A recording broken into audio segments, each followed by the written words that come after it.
Buenos días, hermanos. Vamos a abrir la palabra de Dios para dar comienzo con la enseñanza de esta mañana, hermanos. Les pido que abran sus Biblias ahí en el Evangelio de Mateo, capítulo 5, versículos 1 al 12, hermanos. Evangelio de Mateo, capítulo 5, versículos 1 al 12. Evangelio de Mateo, capítulo 5, versículos del 1 al 12. Evangelio de Mateo, capítulo 5, versículos del 1 al 12, hermanos. Doy lectura, así dice la palabra de Dios. Viendo la multitud, subió al monte, y sentándose, vinieron a él sus discípulos, y abriendo su boca les enseñaba diciendo: Bienaventurados los pobres en espíritu, porque de ellos es el reino de los cielos. Bienaventurados los que lloran, porque ellos recibirán consolación. Bienaventurados los mansos, porque ellos recibirán la tierra por heredad. Bienaventurados los que tienen hambre y sed de justicia, porque ellos serán saciados. Bienaventurados los misericordiosos, porque ellos alcanzarán misericordia. Bienaventurados los de limpio corazón, porque ellos verán a Dios. Bienaventurados los pacificadores, porque ellos serán llamados hijos de Dios. Bienaventurados los que padecen persecución por causa de la justicia, porque de ellos es el reino de los cielos. Bienaventurados sois cuando por mi causa os vituperen y os persigan y digan toda clase de mal contra vosotros mintiendo. Gozaos y alegraos, porque vuestro galardón es grande en los cielos, porque así persiguieron a los profetas que fueron antes de vosotros. Hagamos una breve oración, hermanos. Padre, en el nombre de Cristo Jesús, Señor, yo te pido que tú nos hables en esta mañana. Por favor, háblanos, Señor. Solo tú puedes, Señor, hacer viva tu palabra. Solo tú, Señor, puedes hablar al corazón de cada hermano, de cada hermana, de cada persona que escucha este mensaje. Por favor, hazlo, Señor. Que tu palabra, Señor, retumbe en los corazones. Que tu palabra llegue hasta lo profundo de los corazones, Padre. Yo pongo este mensaje en tus manos, en el nombre de Cristo Jesús. Amén y amén. Bueno, en este pasaje, hermanos, Jesús nos está presentando el concepto, la definición, el significado de la verdadera felicidad y de la verdadera bendición. A este pasaje se le conoce como el sermón de las bienaventuranzas, el sermón del monte. Y la palabra bienaventuranza significa felicísimo, ser muy feliz, ser muy dichoso, ser muy bendecido. Y Jesús entra a detalle y a profundidad sobre lo que es la verdadera felicidad, la verdadera dicha, la verdadera bendición de Dios. ¿Y qué contraste con el concepto que el mundo tiene sobre lo que es la felicidad, la dicha, la bendición? ¿Qué contraste con lo que el mundo tiene y cómo el mundo define y lo que para el mundo significa la felicidad, la dicha, la bendición? Es un contraste radical. Prácticamente son polos opuestos. Porque para el mundo, hermanos, la felicidad, la dicha, la bendición es tener bienes materiales. El que una persona posea bienes materiales, el que una persona tenga dinero, el que una persona sea próspero, sea exitoso, a eso le llaman bienaventuranza. A eso le llama el mundo verdadera dicha, verdadera felicidad, verdadera bendición. También para el mundo, ser bienaventurado es alcanzar tus sueños, lograr tus metas, ser un empresario, tener un buen puesto en tu trabajo, ser famoso, tener poder político, ser una persona influyente, ser una persona con muchos contactos claves, ser una persona admirada, alabada, ser una persona que sea un punto de referencia. A eso le llaman bienaventuranza.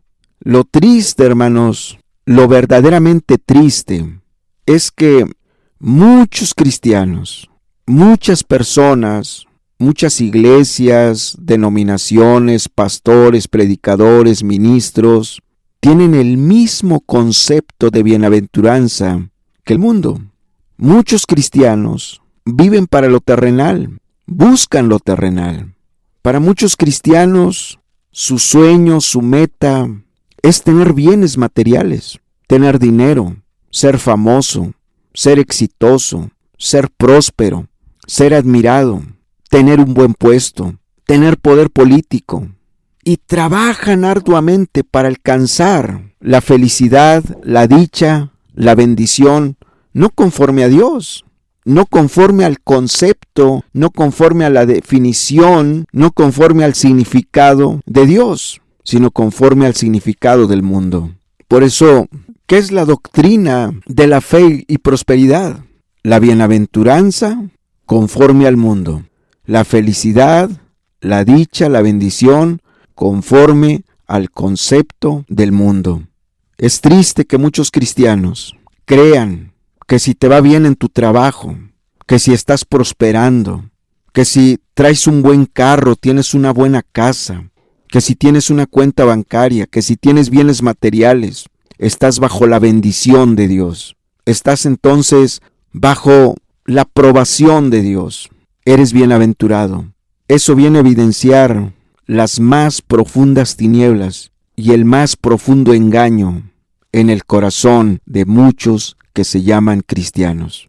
Qué terrible, qué triste, que no pocos hermanos y hermanas, no pocos cristianos han abrazado el concepto, la definición, el significado de la palabra bienaventuranza, no conforme a la Biblia, sino conforme al mundo.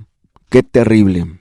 Que el mundo crea que ser feliz, crea que ser dichoso, crea que ser bendecido es tener bienes materiales, tener dinero, tener riquezas, tener fama, tener poder. Pues eso nos sorprende, porque así es el impío. El impío vive para lo terrenal, el impío vive para lo temporal, el impío vive para lo pasajero.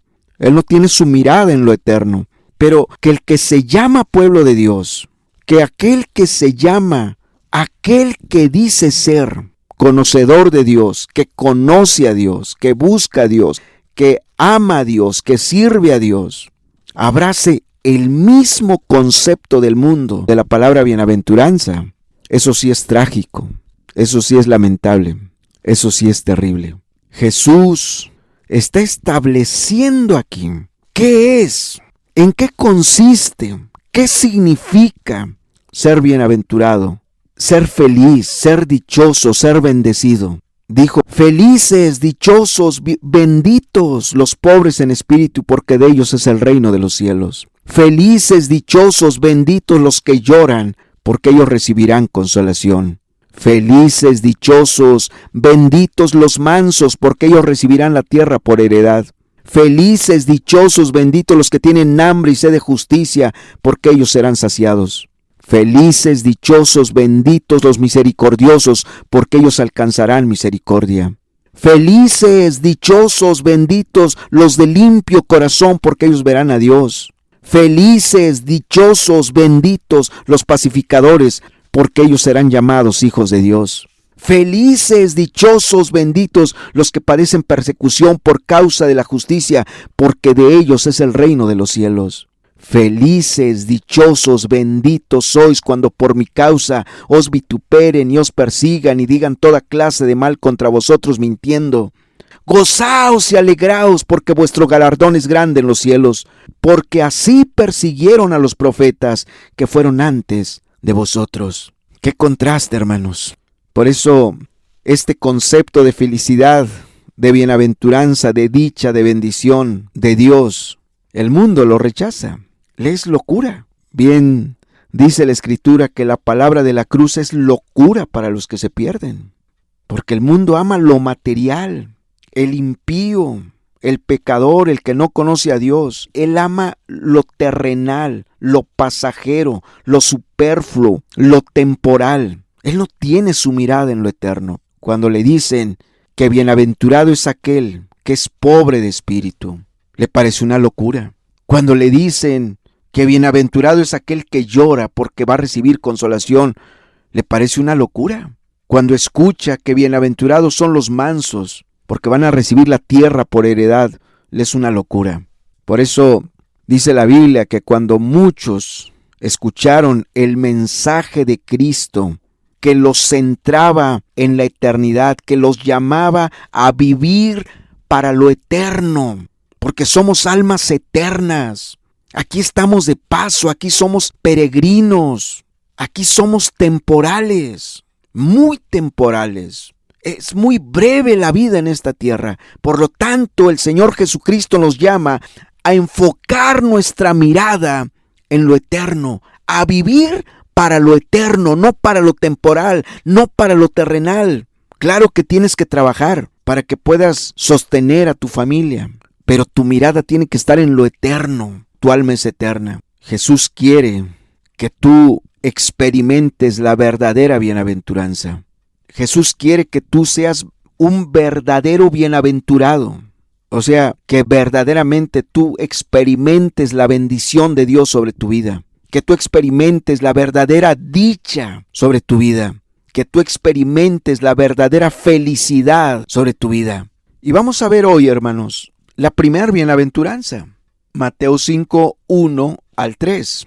Mateo 5, 1 al 3. La primera bienaventuranza dice: viendo la multitud, subió al monte, y sentándose vinieron a él sus discípulos, y abriendo su boca, les enseñaba diciendo: bienaventurados los pobres en espíritu, porque de ellos es el reino de los cielos. Dice que cuando Jesús vio a una gran multitud acercándose a él para ser ayudados por Cristo, ser bendecidos por Cristo, para ser ministrados por Cristo, Jesús se fue a marcarles, a enseñarles la principal necesidad del ser humano: ser feliz, tener paz, ser bendecido, ser dichoso, ser afortunado.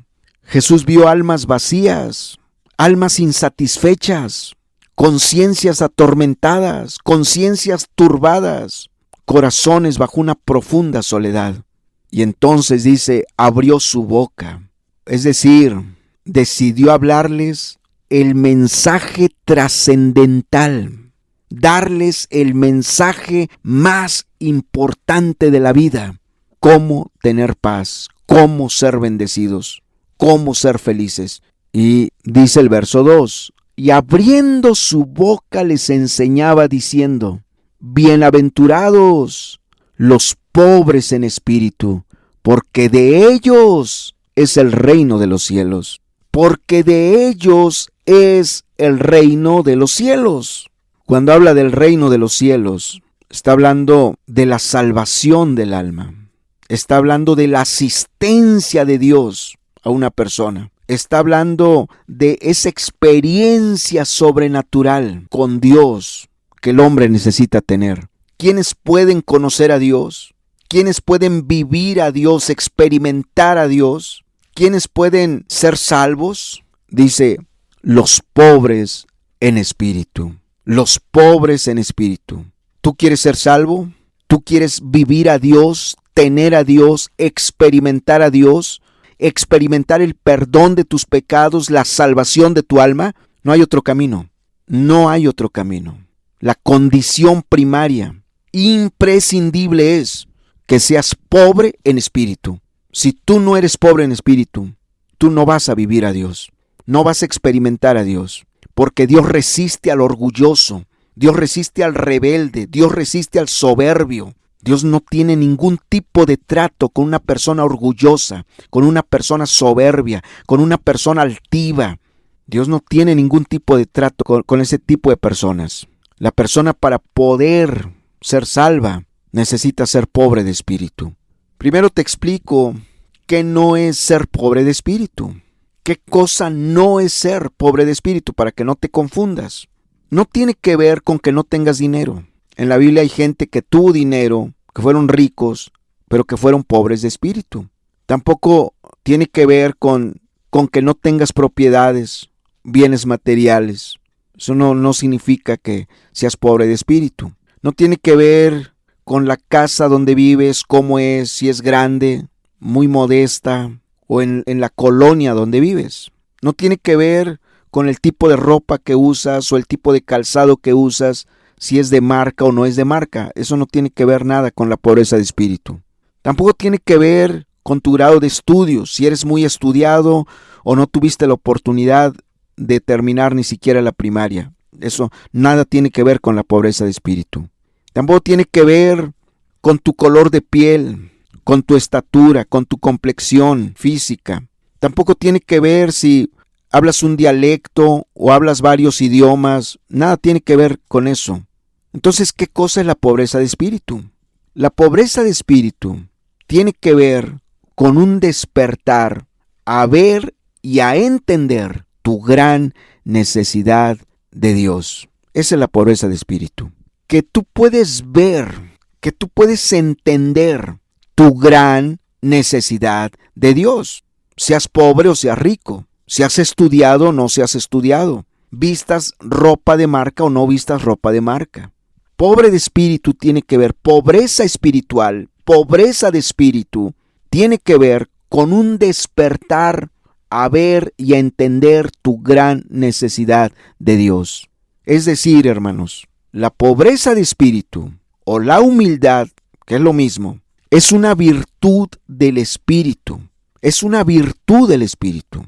Y se manifiesta en el hombre, se manifiesta en una persona en tres diferentes formas, en tres diferentes momentos, en tres diferentes maneras. La primera es para salvación o restauración.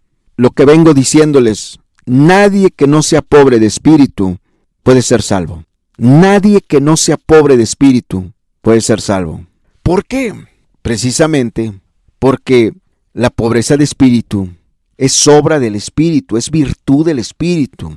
En este caso, en este primer punto, donde la pobreza de espíritu tiene que ver con la salvación del alma o la restauración espiritual, implica una convicción de pecado, provocada obviamente por el Espíritu Santo, donde el pecador se da cuenta que está perdido, que está condenado, que no puede hacer nada por su salvación, que no depende de él ser salvo, que si Dios no lo salva, que si Dios no se apiada de él, que si Dios no lo mira y tiene misericordia de él para darle una oportunidad de salvación o de restauración, de perdón de pecados, se va a perder. No hay nada que él pueda hacer para ser salvo. Cuando el pecador llega a ese punto donde se da cuenta que está perdido, que está condenado, que no hay nada que él pueda hacer, aun cuando se llega a arrepentir, si Dios no lo perdona, se va al infierno.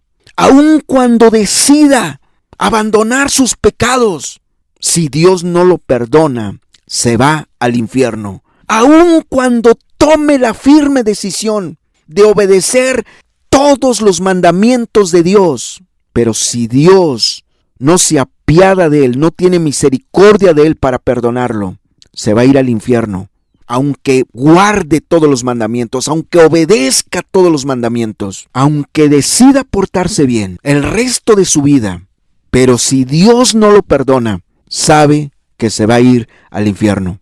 Y al estar en esa condición, al estar en esta situación, donde se da cuenta que no hay nada que él pueda hacer por su salvación, que no hay nada que él pueda hacer para remediar su situación, sabe que está en una bancarrota espiritual.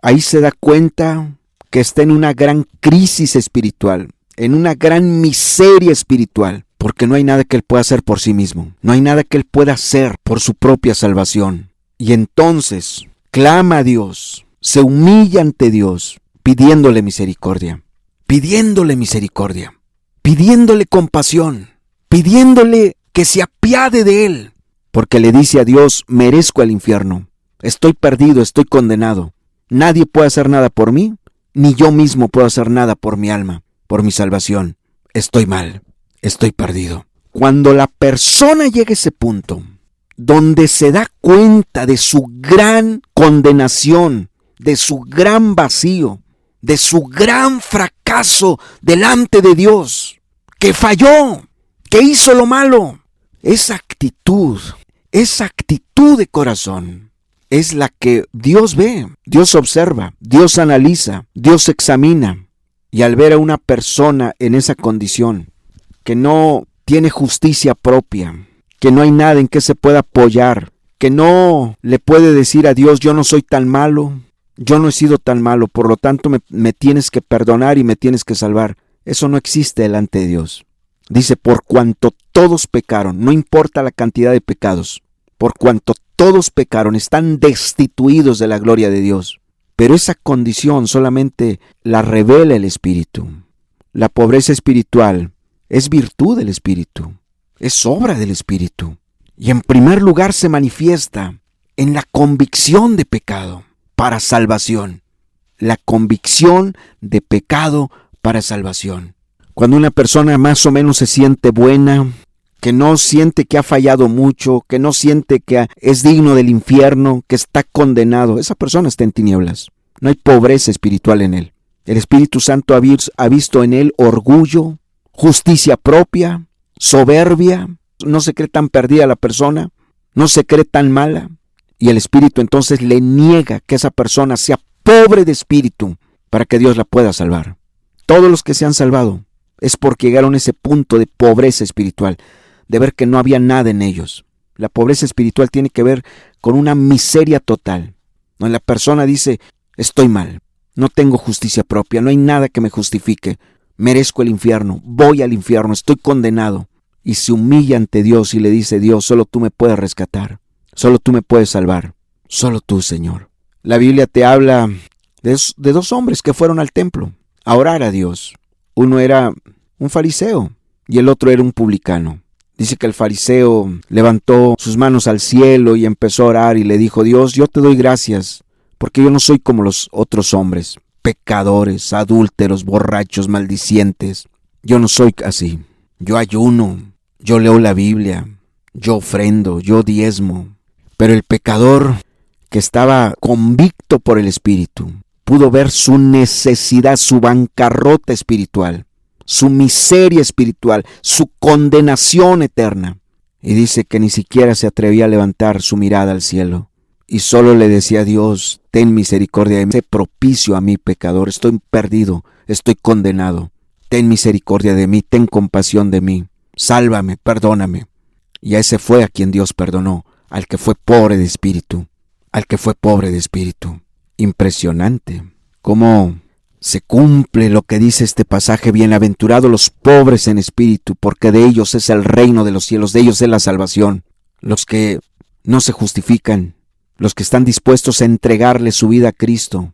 Imagínate una persona que vio su condenación, vio su perdición, vio y entendió que merecía el infierno por la eternidad, la condenación por la eternidad, que no merecía el perdón de sus pecados, que no merecía la salvación de su alma, que con todo y eso, Dios le da una oportunidad, extiende su misericordia hacia esa persona, la perdona y la salva. ¿Cómo crees que va a vivir esa persona? Bajo un profundo agradecimiento para con Dios, bajo un profundo amor a Dios, obedeciendo la palabra de Dios, obedeciendo cada mandamiento, santificando su vida, viviendo para Dios, apartándose del mundo, apartándose de toda impiedad y de todo deseo mundano, porque recibió la misericordia de Dios, porque Dios tuvo compasión de él y lo perdonó y lo salvó. Y entonces ahora esa persona vive para él, vive para Dios, vive para Dios. ¿A quiénes perdona Dios? A los que son pobres de espíritu, a los que se dan cuenta de su condición, los que se dan cuenta que no hay nada bueno en ellos, que están perdidos, que están condenados. Y por lo tanto se arrepienten, se humillan ante Dios y le ruegan y le suplican una oportunidad. Y le ruegan y le suplican que tenga misericordia de ellos y los perdone y los salve. A esos perdona Dios. Los que no se creen buenos, los que no se creen tan pecadores, sino que se creen completamente pecadores, perdidos, condenados. A esos perdona Dios. Ahí en Hechos, hermanos, capítulo 2, Hechos 2, 36 al 40. Hechos 2, 36 al 40. Hechos 2, 36 al 40. Dice así: sepa pues ciertísimamente toda la casa de Israel, que a este Jesús, a quien vosotros crucificasteis, Dios le ha hecho Señor y Cristo. Al oír esto, se compungieron de corazón y dijeron a Pedro y a los otros apóstoles: varones hermanos, ¿qué haremos? Pedro les dijo: arrepentíos y bautícese cada uno de vosotros en el nombre de Jesucristo para perdón de los pecados, y recibiréis el don del Espíritu Santo. Porque para vosotros es la promesa, y para vuestros hijos, y para todos los que están lejos, para cuantos el Señor, nuestro Dios, llamare. Y con otras muchas palabras testificaba y les exhortaba, diciendo: sed salvos de esta perversa generación. Esta gente, hermanos, hasta aquí no habían visto su pecado. Ellos habían pecado contra Dios, pero aún ellos no habían entendido qué tan grave era su pecado. Cuando el apóstol Pedro los confronta y les dice: ustedes crucificaron a Cristo. Dice que se aterrorizaron, se espantaron, se apavorizaron, que le dijeron a Pedro y a los otros apóstoles: varones hermanos, ¿qué haremos? Son palabras muy profundas. Esto de ¿qué haremos? Significa aún hay oportunidad. Se dieron cuenta de su condenación, se dieron cuenta de la gravedad de sus pecados. Ninguna persona que no vea la gravedad de sus pecados, ninguna persona que no vea su condenación podrá ser salvo, porque eso es lo que implica la pobreza de espíritu, que la persona se siente perdida, miserable, condenada, sucia, en verdadera bancarrota espiritual, que está fracasada ante Dios. Esa es la pobreza. Y estas personas, al haber sido pobres de espíritu, fueron salvos. Su arrepentimiento fue genuino, fue verdadero. Su consagración, su entrega fue real y Dios la salvó. Ahí en el Salmo 51, libro de los Salmos, capítulo 51, libro de los Salmos 51, versículo 17. Libro de los Salmos 51, 17. Dice así: los sacrificios de Dios son el espíritu quebrantado, al corazón contrito y humillado. Al corazón contrito y humillado no despreciarás tú, oh Dios. La palabra contrito quiere decir dolor y pesar por haber pecado contra Dios. Eso es lo que quiere decir la palabra contrito. Dolor y pesar por haber pecado contra Dios. Aquí David había adulterado. Y pasó el tiempo y David no se sentía perdido. Estaba muy endurecido, no se sentía mal. Pero un día el Espíritu Santo trató con él. Y tú lees desde el verso 1 cómo él cayó en una tremenda y terrible convicción de pecado. Se dio cuenta que estaba perdido, que estaba condenado, que estaba muy mal. Y eso le dolió profundamente en su alma, en su corazón, por haber pecado contra Dios. Su arrepentimiento fue genuino, porque se sintió completamente perdido. Pudo ver la gravedad de su pecado, pudo entender su condenación, pudo entender que estaba muy mal delante de Dios. Eso es pobreza de espíritu. Eso es pobreza de espíritu. Que la persona se da cuenta que no hay nada bueno en él, que está en una terrible miseria espiritual, por cuanto el pecado lo ha carcomido, por cuanto el pecado lo ha invadido, por cuanto el pecado lo tiene controlado, por cuanto el pecado lo ha corrompido en su mente, en su corazón. El pecado ha corrompido sus intenciones, sus deseos. Ha venido una corrupción moral, una depravación moral. Es lo que hace el pecado. Deprava moralmente, corrompe moralmente. Y David no lo había visto. Pero cuando se dio cuenta de su miseria espiritual, de lo mal que estaba, no se justificó, no se excusó, no dijo otros han pecado más que yo, otros han hecho más mal que yo. No, él vio su maldad, él vio su pecado, él vio su fracaso espiritual, su derrota espiritual, su bancarrota espiritual. Y entonces fue que se pudo arrepentir. Y él fue el que dijo al corazón contrito y humillado. Humillado habla de pobreza de espíritu. Le dijo a Dios, a ese no lo vas a despreciar.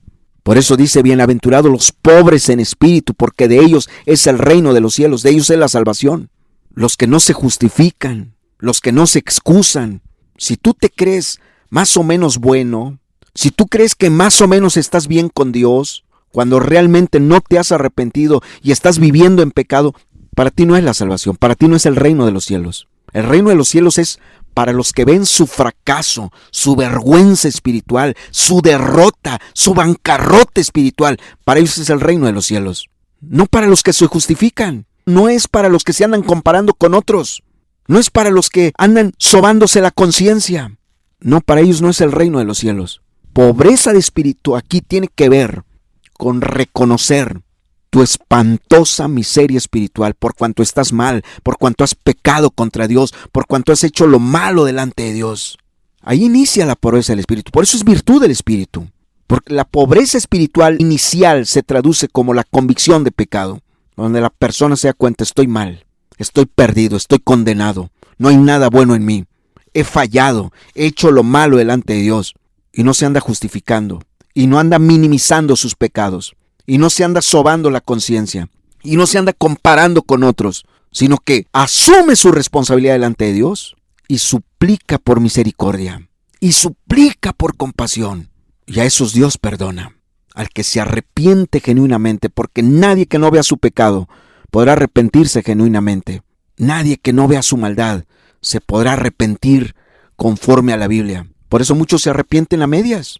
¿Cuánta gente se llama cristiana? ¿Cuánta gente llena las iglesias los domingos? Pero están bien impíos, porque nunca fueron pobres de espíritu, porque nada más los hicieron aceptar a Cristo, repetir la oración del pecador, pero nunca vieron su fracaso espiritual, su derrota espiritual, su bancarrota espiritual, lo mal que estaban con Dios, delante de Dios. Nunca vieron lo mal que estaban delante de Dios.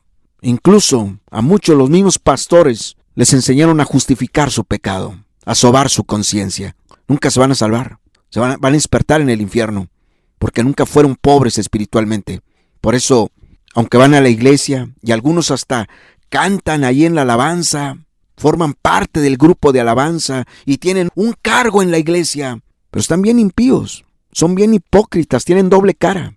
¿Por qué? Porque nunca fueron pobres espirituales. Aquel que llega a ser pobre espiritual se convierte genuinamente, abandona el pecado, renuncia al pecado, al mundo con sus placeres y pasiones, con sus entretenimientos, porque no quiere ofender a Dios, porque ya no quiere pecar contra Dios, porque no quiere hacer lo malo delante de Dios ya. Ahora quiere vivir para Dios. ¿En qué otra cosa, hermanos? ¿Qué otra cosa viene a implicar la pobreza de espíritu? Cuando la persona se convierte, ya está convertida, pero se da cuenta que hay una lucha interna. Se da cuenta que su carne es como un potro salvaje, que jala hacia el pecado, estira hacia el pecado. Pero como la persona ya conoció a Dios, como la persona ya ha tenido un encuentro personal con Dios, ya experimentó el perdón de sus pecados, ya experimentó la salvación de su alma, va a buscar a Dios de corazón. Va a buscar a Dios de corazón. Dice ahí en Romanos 8, 11 y 13. Romanos 8, 11 y 13. Romanos capítulo 8, versículos 11 y 13. Romanos 8, 11 y 13. Romanos capítulo 8, versículos 11 y 13. Dice así: y si el espíritu de aquel que levantó de los muertos a Jesús mora en vosotros, el que levantó de los muertos a Cristo Jesús vivificará también vuestros cuerpos mortales por su espíritu que mora en vosotros.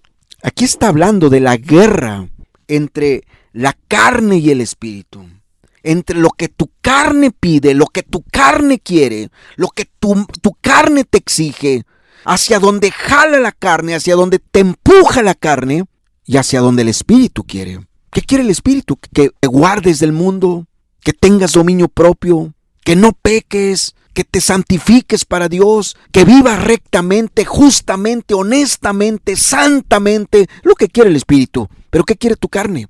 Tu carne quiere que la complazcas. Tu carne quiere que la apapaches. Tu carne quiere que la consientas. Tu carne quiere que la obedezcas. ¿Y esto a qué te lleva?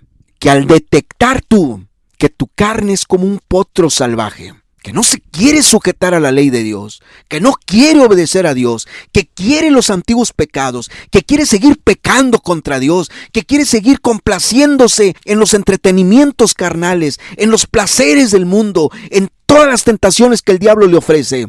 ¿A qué te lleva? Eso te lleva a orar, a humillarte ante Dios, a pedirle a Dios, ayúdame, porque mi carne me jala hacia acá, mi carne quiere esto, mi carne pide esto, mi carne demanda esto. Yo no quiero eso, yo no quiero pecar contra ti. Y eso te lleva a buscar a Dios. Ahí en el verso 13 dice, porque si vivís conforme a la carne moriréis, mas si por el Espíritu hacéis morir las obras de la carne, viviréis. Mas si por el Espíritu, ¿cómo logras someter tu carne?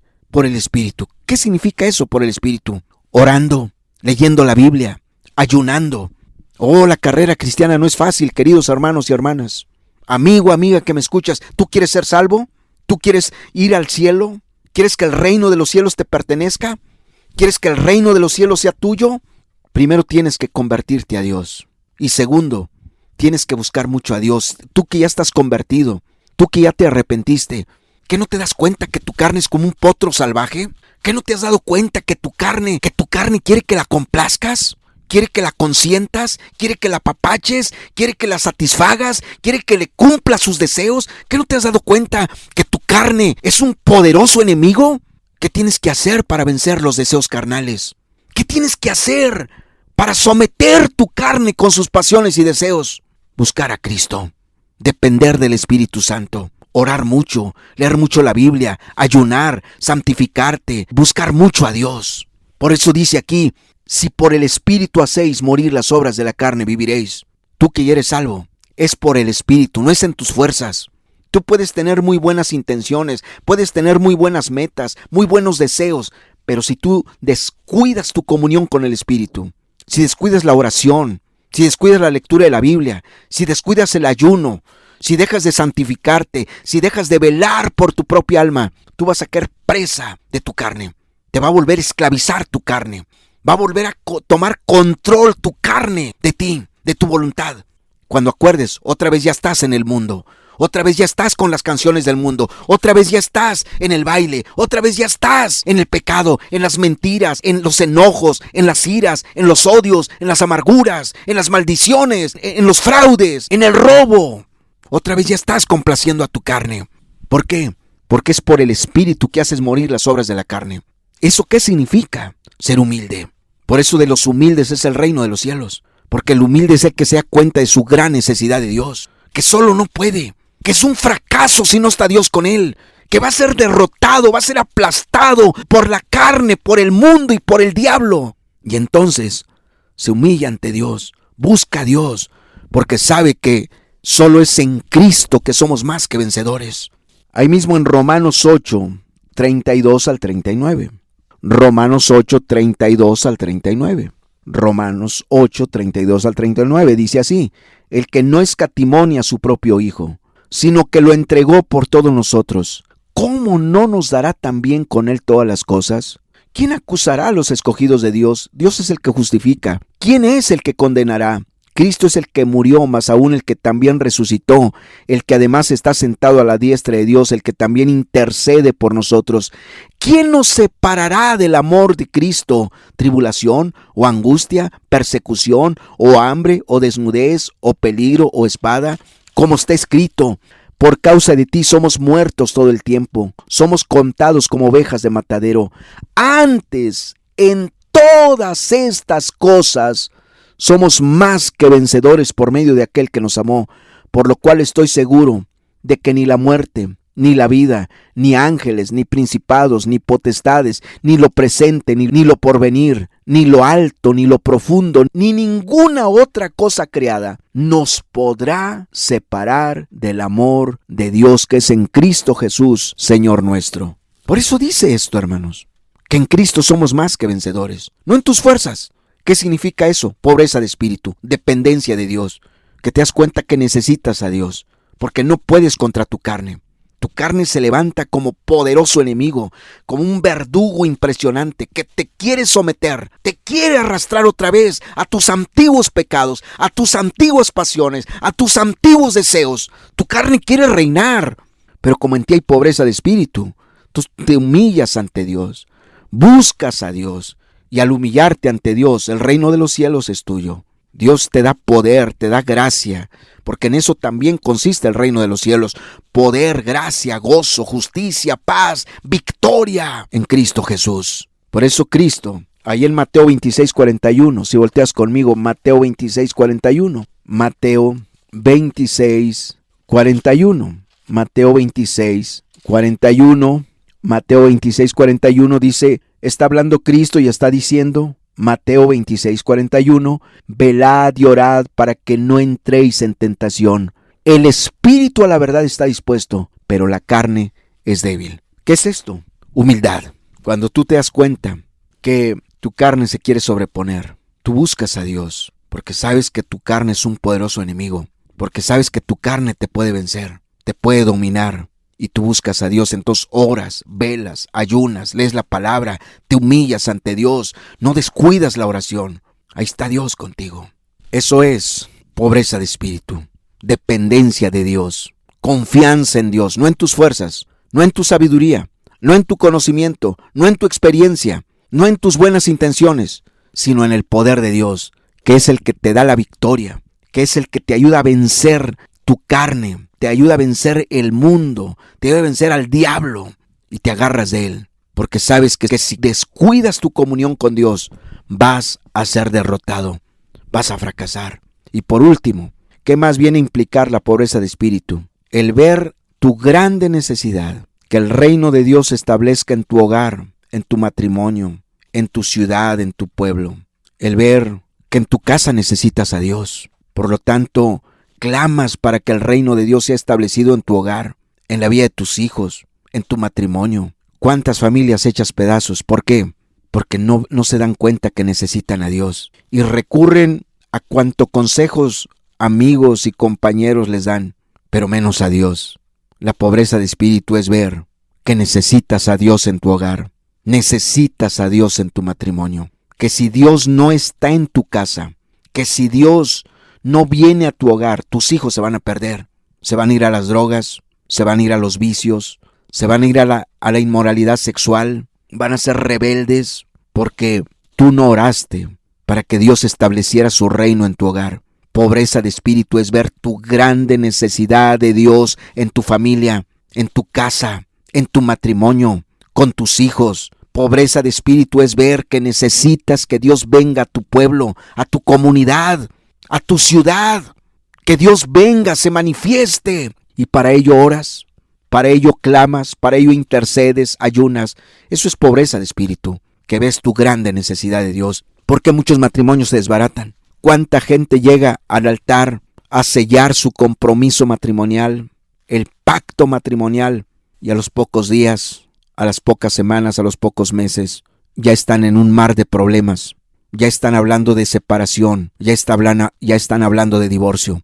¿Por qué? Porque no fueron pobres de espíritu, porque creyeron que en sus propias fuerzas iban a poder, creyeron que en sus propias fuerzas iban a hacer funcionar su matrimonio. No, querido amigo que me escuchas, querida amiga que me escuchas, hermano, hermana, en tus propias fuerzas tú no vas a lograr que tu matrimonio funcione. En tus propias fuerzas tú no vas a lograr tener una familia funcional. En tus propias fuerzas tú no vas a lograr tener un matrimonio funcional. En tus propias fuerzas tú no vas a tener un hogar funcional. En tus propias fuerzas tú no vas a tener una casa donde more Dios, donde reine la paz, el amor, la comprensión, la justicia, la rectitud. Eso solo se logra en el poder de Dios. Pero para que Dios bendiga tu matrimonio, bendiga tu familia, tu casa, tus hijos, ¿cuán pobre de espíritu necesitas ser? Necesitas ser muy pobre de espíritu para que al ver tu incapacidad, para que al ver tu impotencia, para que al ver tu profunda necesidad de Dios clames a Él, le ruegues y le supliques para que Él tome el control de tu matrimonio, de tu familia, de tu casa, de tus hijos. ¿Por qué crees que muchos hijos, mientras son niños, van a la iglesia con mamá y papá, pero en cuanto entran a la adolescencia, se van de la iglesia? Se van tras el mundo, se van tras la carne, se van tras lo que el diablo les ofrece, tras el alcohol, tras las drogas, tras la inmoralidad sexual, porque a papá y a mamá les faltó pobreza de espíritu. No buscaron a Dios, no vieron su grande necesidad de Dios, no quisieron entender que sin Cristo nada podemos hacer. Eso es pobreza de espíritu. ¿Dónde empieza? Con la convicción de pecado, mostrándole al pecador que no hay nada que pueda hacer por su propia alma, por su salvación. Y eso lo lleva a quebrantarse y humillarse y a rogarle a Dios: dame una oportunidad, ten misericordia de mí, sálvame. No tengo nada, no hay justicia en mí, no hay nada bueno en mí, estoy perdido, estoy condenado. Nadie puede hacer nada por mí, solo tú. Y una vez que el pecador se salva, se da cuenta que su carne sigue viva y su carne se ha tornado como un potro salvaje, indomable. Y entonces se humilla para que Dios le dé la gracia y el poder para someter su carne con sus pasiones y deseos, para poder vencer al mundo, para poder vencer las tentaciones del diablo. Eso es pobreza de espíritu. Pobreza de espíritu también es que ves su necesidad en su propia vida, en la vida de su matrimonio. Se da cuenta que necesita a Dios en su matrimonio, necesita a Dios en su casa, que Dios venga y trate con esos hijos, que Dios venga y haga funcionar ese hogar, esa familia, ese matrimonio, y por lo tanto se humilla, le ruega, le suplica, le clama. Eso es pobreza de espíritu. Bienaventurados los pobres en espíritu, porque de ellos es el reino de los cielos. Bienaventurados los pobres en espíritu, porque de ellos es el reino de los cielos. Bienaventurados los pobres en espíritu, porque de ellos es el reino de los cielos. Cerramos nuestros ojos, hacemos una breve oración. Padre, muchas gracias por tu palabra, muchas gracias por hablarnos. Cada día queremos ser humildes, vivir bajo una pobreza de espíritu, así como tú lo mandas, como tú lo ordenas, porque queremos ver tu reino establecido en nuestras vidas, en nuestro matrimonio, en nuestras familias, en nuestra ciudad, en nuestra comunidad, en nuestro pueblo. Si no hay pobreza de espíritu, tú no vas a venir, tú no te vas a manifestar. Tú no llegas a una vida donde hay orgullo, donde hay soberbia, donde no oran, donde no leen la Biblia, donde no se santifican. Tú no llegas a esos lugares. Tú llegas a los lugares donde hay pobreza de espíritu. Oh Dios eterno, que podamos ser pobres de espíritu. Te necesitamos en gran manera. Te necesitamos en nuestro matrimonio. Te necesitamos en nuestras casas, en nuestros hogares. Te necesitamos en la vida de nuestros hijos.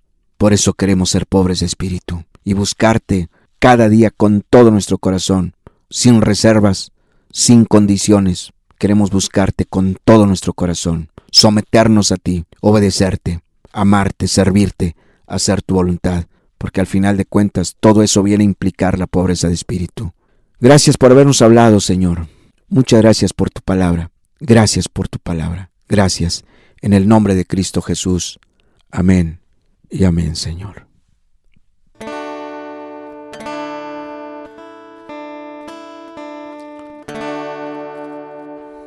Señor, tu nombre es grande en la tierra. ¿Quién morará con el fuego abrasador?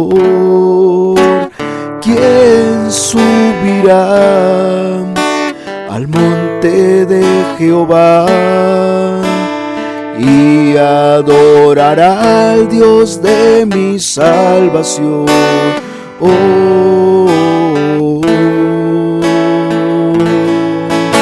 Y así me dijo el alto y sublime: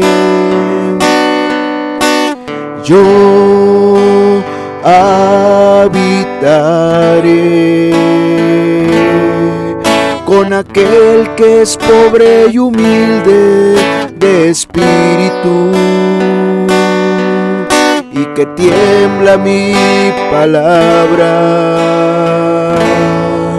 y que tiembla mi palabra. Señor, tu nombre es grande en la tierra.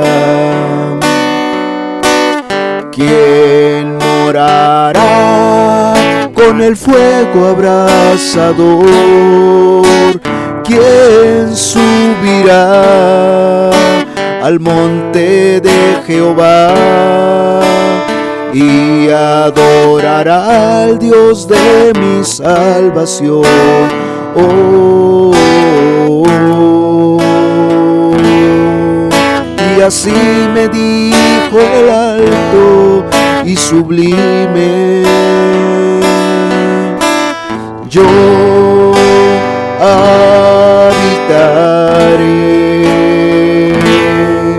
con aquel que es pobre y humilde de espíritu,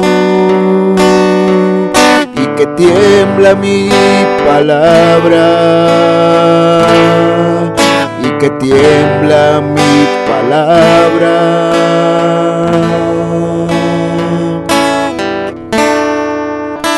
Señor, tu nombre es grande en la tierra. ¿Quién morará con el fuego abrasador? ¿Quién subirá al monte de Jehová y adorará al Dios de mi salvación?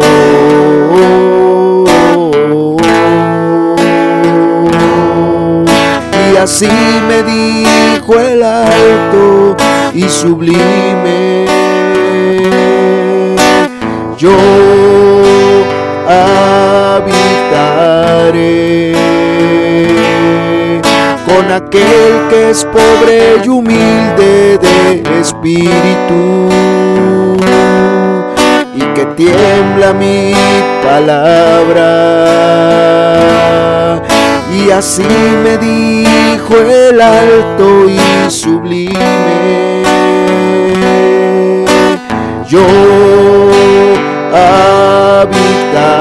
habitaré con aquel que es pobre y humilde de espíritu, y que tiembla mi palabra. Y así me dijo el alto y sublime: yo habitaré con aquel que es pobre y humilde de espíritu, y que tiembla mi palabra, que tiembla mi palabra, tiembla mi palabra.